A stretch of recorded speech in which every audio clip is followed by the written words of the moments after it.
Russian President Vladimir Putin again suggesting nuclear weapons if the West gets in his way in Ukraine.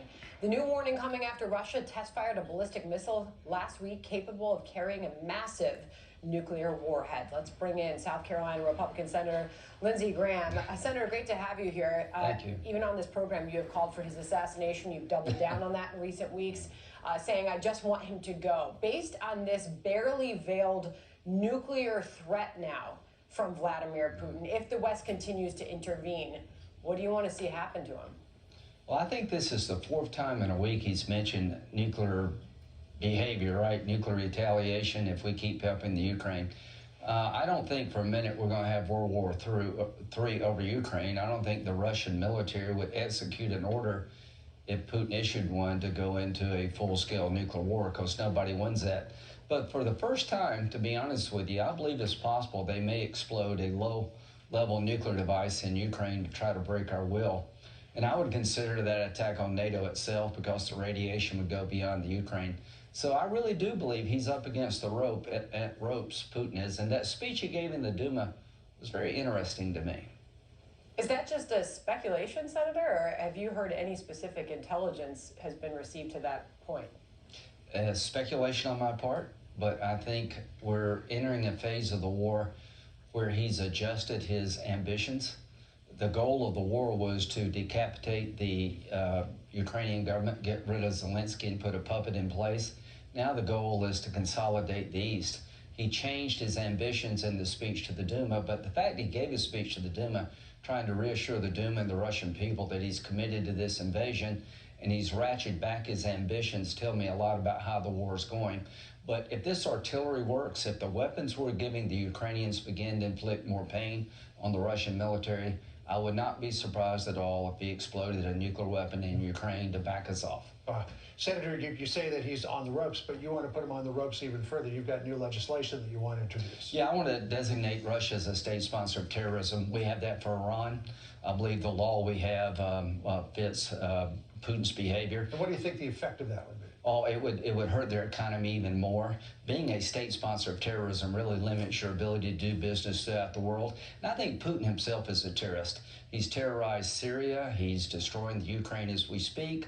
He's threatening nuclear war. If that doesn't qualify you to be a leader of a state terrorist organization, what would? And I also want to include his military. What I'm trying to do is make this war real to the people around Putin, that if you continue to follow his lead, you're going to regret it as an individual. What do you think his next move is in the immediate future? As we now have a total of 5 million Ukrainian refugees, those people who have fled that country. These mass graves are being discovered. Yeah. The civilian, the humanitarian crisis playing out on the ground there. It is awful, Senator. Yeah, I think you're going to see more atrocities. You're going to try, the idea of using a chemical weapon is probably on the table now. What I think you're going to see is him start attacking the weapons delivery systems. That, we're flowing weapons into Ukraine like long-range artillery that can pound Russian troops in the east. I think he's going to be more brutal when it comes to the Donbass and the east. You're going to see more war crimes, not less. I think you're going to see him be more aggressive toward Western nations. I think you're going to hear more about nuclear retaliation. The guy has gotten a tiger by the tail called the Ukraine, and we got a chance to take him down, and I hope we'll stick with it.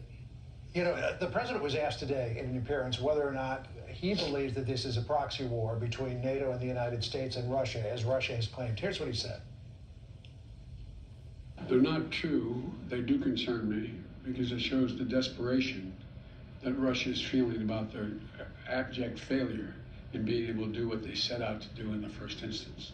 So he says that Russia is just saying this is a proxy war because we couldn't get it done in Ukraine. So now we're going to say that the United States and NATO are ganging up on us. Can he sell that in Russia? I don't know if he can sell it or not, but watch out for Moldova. He may expand the map here. He may get more aggressive militarily. And if the Chinese are supplying him with drones to carry out the war crimes being committed, then we should start sanctioning China. What I worry about is that China's all in with Putin. They don't have many friends on the planet. Putin's their best friend, maybe their last friend. So as this gets more desperate inside of Ukraine for the Russian military, watch what China does.